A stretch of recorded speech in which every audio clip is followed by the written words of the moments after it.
मैं राजेश, उम्र 32 साल, अपनी पत्नी के साथ लखनऊ में रहता हूँ। हमारी शादी को 7 साल हो चुके हैं और हम दोनों एक सुखी जीवन जी रहे हैं। घर के कामकाज के लिए हमारे पास एक नौकरानी है, जिसका नाम पूजा है। पूजा बहुत मेहनती है और जितनी मेहनती है उतनी ही सुंदर भी। उसका गोरा रंग, लंबे काले बाल और आत्मविश्वास भरी चाल हर किसी का ध्यान खींच लेती है।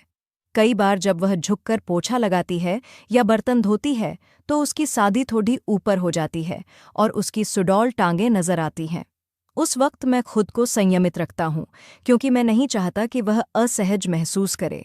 पर मन तो मचल ही जाता है। आज की बात है, मेरी पत्नी ने कहा कि उसकी माँ ने उसे बुलाया है और उसे 4 दिन के लिए मायके जाना होगा। मैंने पूछा, मेरे खाने पीने का क्या होगा?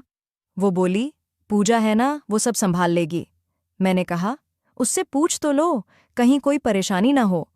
पत्नी ने पूजा को बुलाया और कहा, पूजा, क्या तुम 4 दिन रात दिन का खाना बना सकती हो? पूजा बोली, बना दूंगी मैडम, पर कुछ एक्स्ट्रा चार्ज लगेगा। मेरे पति मुझे शाम को घर से जाने नहीं देते। पत्नी ने तुरंत कहा, कोई बात नहीं, तुम्हें रात के 500 रुपये एक्स्ट्रा मिलेंगे। इतना कहकर पत्नी ने सामान पैक किया और मायके चली गई। अब घर में सिर्फ मैं और पूजा थे। मैंने कहा, पूजा, आज का खाना तो हो जाएगा, पर कल से रात को भी आना पड़ेगा। वो बोली, ठीक है सर, मैं आ जाऊंगी, और फिर चली गई। रात बद्दी मुश्किल से कटी। न पत्नी थी न पूजा।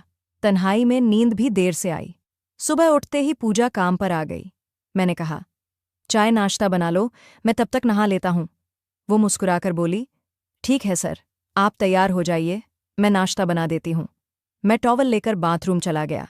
नहाने के बाद जैसे ही बाहर आया, पूछा, पूजा, मेरे कपड़े कहाँ हैं? वो पास आई और कपड़े देने लगी। तभी अचानक मेरा टॉवल खुल गया। उस पल मैं शॉक्ड था और पूजा की नज़र वहां चली गई, जहां उसे नहीं देखना चाहिए था। मैंने झटपट टॉवल उठाया, पर उसकी आंखों की झिझक ने मुझे भी असहज कर दिया। वो बिना कुछ कहे बाहर चली गई। मैंने जल्दी से कपड़े पहने और बाहर आया तो वो धीरे से बोली, सर, आज का काम हो गया। मैंने कहा, ठीक है, रात को आ जाना खाना बनाने। वो बस जी कहकर चली गई। दिन भर मैं वर्क फ्रॉम होम करता रहा। शाम होने को थी और बारिश शुरू हो चुकी थी। मैंने बालकनी में खड़ी डीडीचे होकर बाहर का नज़ारा देखा। काले बादल, तेज़ हवाएं और धीरे धीरे तेज़ होती बारिश। रात करीब 9 बजे दरवाजे की घंटी बजी। मैंने खोला तो पूजा पूरी तरह भीगी हुई खड़ी ही थी। उसके बालों से पानी टपक रहा था और भीगी साधी उसके शरीर से चिपकी हुई थी, जिससे उसकी पतली कमर और सुडौल उभार साफ नजर आ रहे थे। मैंने कहा, पूजा, इतनी बारिश में आने की क्या जरूरत थी? वो बोली, सर, यह मेरा काम है, मुझे आना ही था।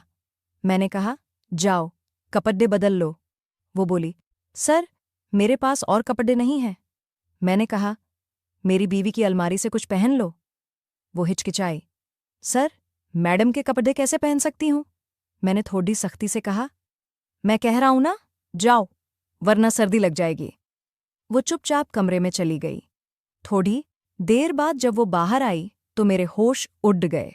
उसने मेरी बीवी की काली सिल्की नाइटी पहन रखी थी, जो उसके शरीर पर पूरी तरह फिट नहीं हो रही थी। उसकी पतली गर्दन, नरम कंधे और हल्का सा उभार नाइटी से झांक रहा था। उसकी आंखों में थोड़ी झिझक थी, पर एक अलग चमक भी। मैं उसे देखता रह गया। वो बोली, सर, ऐसे क्या देख रहे हैं? मैं चौंक गया और बोला, कुछ नहीं, तुम खाना बना लो। वो मुस्कुराई और किचन में चली गई। थोड़ी देर बाद उसे खांसी आने लगी। मैंने कहा, पूजा, सर्दी लग गई है तुम्हें? वो बोली, सर, कुछ नहीं, ठीक हो जाएगा। फिर उसने जल्दी से खाना बना दिया। मैंने खाना खाते हुए कहा, खाना बहुत अच्छा बना है पूजा, अगर तुम्हें और पैसे कमाने हैं तो एक रास्ता है। वो बोली, कैसा रास्ता सर? मैंने उसकी आंखों में देखा और कहा, आज की रात तुम्हें मेरा सहारा बनना होगा। वो बोली, मतलब? मैंने कहा, पूजा, आज की रात सिर्फ हमारी है। जैसे बारिश रुकने का नाम नहीं ले रही, वैसे ही यह पल भी नहीं रुकना चाहिए। समझ रही हो ना मैं क्या कह रहा हूं? वो थोड़ी देर चुप रही, फिर बोली, पर सर, ये तो गलत होगा ना? मैंने कहा, तो तुम क्या चाहती हो? वो बोली, मैं ज्यादा पैसे कमाना चाहती हूं। मैंने उसका हाथ थामा और कहा, तो फिर सब कुछ भूल जाओ और मुझे देखो, सिर्फ मुझे। मैं उसके और करीब गया। उसकी सांसें तेज हो रही थीं। उसकी आंखों में अब हिचकिचाहट कम और चाहत ज्यादा थी। मैंने उसका हाथ पकड़ा और उसे अपने कमरे की ओर ले गया। वो बिना विरोध किए मेरे साथ चल पड़ी। बेड पर जैसे ही वो बैठी, एक परी सी लग रही थी। मैं उसके करीब गया, उसके गाल पर हाथ फेरा। उसकी सांसों में गर्मी थी और उसकी आंखों में मेरे लिए स्वीकार था। मैंने धीरे धीरे उसकी नाइटी की डोरी खोली, उसकी नरम गर्दन पर अपने होंठ रखे और उसकी धीमी सिसकियां मेरी धड़कनों से मिल गईं। वह रात हमारी एकता की गवाह बनी। बारिश की हर बूंद जैसे हमारी कहानी को गहराई दे रही थी। मैं उसके इतने करीब था जितना कभी अपनी पत्नी के भी नहीं रहा। हमने एक दूसरे को पूरा महसूस किया। उसकी बाहों में जो अपनापन था वो अब मेरी जिंदगी का हिस्सा बन चुका था। हम रात भर एक दूसरे में खोए रहे और थक कर सुबह ही उठे। सुबह उसने मेरी ओर देखकर कहा, सर, ये बात हमारे बीच ही रहनी चाहिए। दुनिया वाले इसका गलत मतलब निकालेंगे। मैंने मुस्कुराकर कहा, ये बात हमेशा हमारे बीच ही रहेगी और अब से तुम्हें पैसे की कमी भी नहीं होगी। वो खुश होकर मुझे गले लगा लिया। उस पल मुझे महसूस हुआ कि कुछ रिश्ते बिना नाम के भी बहुत गहरे होते हैं। तो दोस्तों, यह थी मेरी कहानी। अगर आपको ये कहानी पसंद आई तो कहानियाँ साथ को सब्सक्राइब करें और अपने विचार हमसे ज़रूर साझा करें। धन्यवाद।